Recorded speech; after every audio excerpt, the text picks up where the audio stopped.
పరిశుద్ధాత్మగా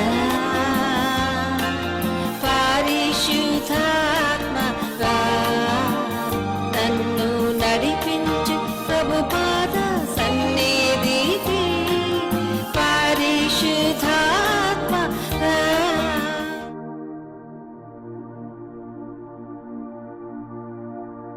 దేవుని వాక్యంలోనికి వెళ్దాం. ప్రవక్త అయిన యోవేలు అంటే అర్థం ఏంటండి?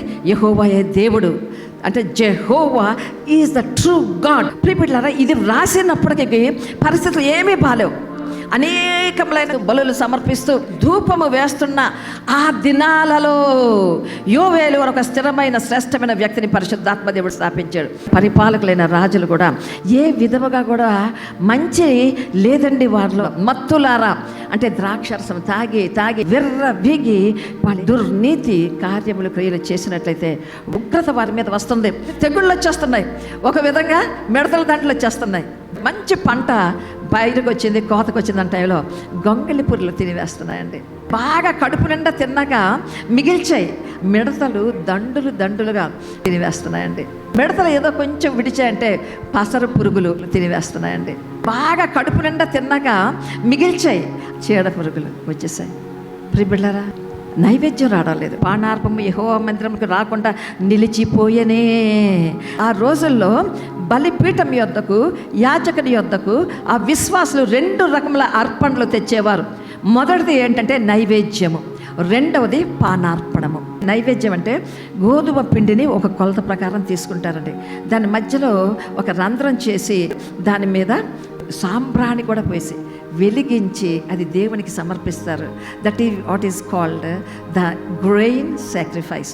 పానార్పణము, ద్రాక్షరసం పానం, ఒలివ తైలం అవి పానార్పణాలు in the form of a liquid. అవి వస్తాయి. అది దేవుడు ఆశీర్వదించి ఆ యొక్క యాజకుడి వారికి ఇస్తాడు. అవి కరువు అయిపోయాయి. ద్రాక్ష చెట్లు పాడైపోయాట, అంజూరపు చెట్లు తుత్తు నీళ్ళుగా అయిపోయాయి. అవన్నీ కూడా ఓవర్ నైట్ ఏమైందండి? తుత్తు నీళ్ళుగా చేసేసాను. పొలం పాడైపోయింది, భూమి అంగలారుస్తుంది, ధాన్యము నశించను. నీరు కలిగిన తటాకములు ఎండిపోయాయి. ఎడ్లున్నాయి, గొర్రెలున్నాయి, ఆ యొక్క పశువులున్నాయి, అరుస్తున్నాయి. ఆకలి, దప్పిక, అగ్ని చేత మేత స్థలములు కాలిపోటీ చూచి పశువులు నీకు మొర్ర పెడుతున్నాయి. అన్నీ కూడా పాడైపోయాయి, అన్ని నీచ స్థితికి దిగజారిపోయాయి. ప్రియబిడ్డ, ఆ దినాల్లో భర్త పోగొట్టుకున్న వృద్ధురాలు కాదు, యవ్వనురాలు నా గతి ఏంటి, నా మతి ఏంటి అని ఏడుస్తుందండి. ఎంతకన్నా కష్టం కూడా ఉంటుందా? కాబట్టి యాజకులు అంగలారుస్తున్నారు. యోవేలుకు ప్రత్యక్షమైన యెహోవా వాక్కు, పెద్దలారా, పిన్నలారా, the lord is going to punish the unrighteous. ఎంతకాలం నిర్లక్ష్యం మార్చుకోనండి. ఇప్పుడైనా మీరు మీ వస్త్రములను కాకుండా హృదయాన్ని చింపండి. దేవుని యొక్క సన్నిధి సమృద్ధిగా ఉన్న సీయోను పర్వతానికి రండి. బోర ఓదండి, లేవండి. అక్కడ కన్నీరు విడివిడి. ఎందుకో తెలుసా? మీకు ఒక నూతన విశేషం నేను చెప్పబోతున్నాను. మీకు మంచి చేయబోతున్నాను, మీ పాపాలు క్షమించబోతున్నాను. మరలా అన్ని రకములైన మేళ్ళు మీకు రాబోతున్నాయి. ఎలాగ ఉండాలో తెలుసా? ఉపవాసం ఉండి కన్నీరు విడవండి, దుఃఖించండి, మనఃపూర్వకంగా తిరిగి నా యొద్దకు రండి. దుఃఖానికి విడుదల, నా వేదనకు విడుదల, కన్నీటికి ఒక విమోచన సిలువ సన్నిధిలో ఉన్నది. మీరు ఇలాగ చేసిన రోజు జాలిపడి యెహోవా తన జనులకు ఉత్తరం ఇచ్చినదేమనగా, దేశమా భయపడ. హృదయాన్ని చెప్పుకున్నావు కాబట్టి ఇప్పుడు నేను హృదయంలో ప్రవేశిస్తున్నాను. ఇక ముందు నీవు చూడబోయేవి అద్భుతమైనవి, ఆశీర్వాదమైనవన్నీ నువ్వు చూస్తావు. సంతోషించి గంతులు వేయి, యెహోవా గొప్ప కార్యములు చేయబోతున్నారు. పశువులారా, అంబా ఆకలిని అరకండి. మీకు మంచి పచ్చిక పైళ్ళు, గట్టి బీళ్లలో పచ్చిక మొలుచును. పానార్పణము బలిపీఠం యొద్దకు తిరిగి వస్తుంది.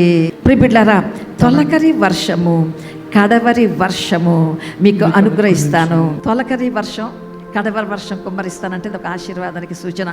ప్రియబిడ్డలారా, అక్టోబర్ నవంబర్ కాలంలో వాళ్ళు విత్తనాలు వేసేవారట. విత్తనం వేసినప్పుడు ఎండిన భూమి వర్షము, తొలకరి వర్షము పడి అది అంతా ఏమవుతుందంటే మెత్తని మట్టిగా మార్చిన తర్వాత వ్యవసాయకుడు విత్తనము విత్తుటకు అది సరి అయిన పదును గల భూమి. దానికి ఏం కావాలండి? తొలకరి వర్షము కావాలి.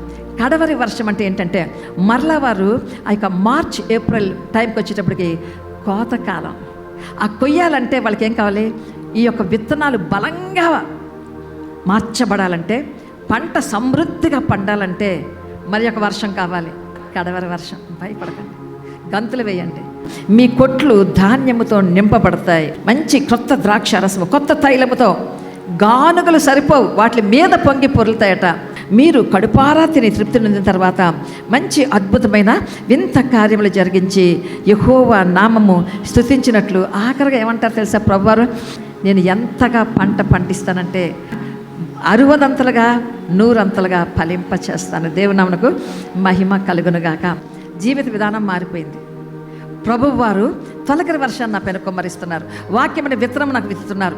తర్వాత రక్షణ అనే పంట నేను కొయ్యాలంటే కడవరి వర్షమైన పరిశుద్ధాత్మను కుమ్మరిస్తున్నారు. వాక్యానుసారంగా నా జీవితాన్ని మార్చుకుంటాను.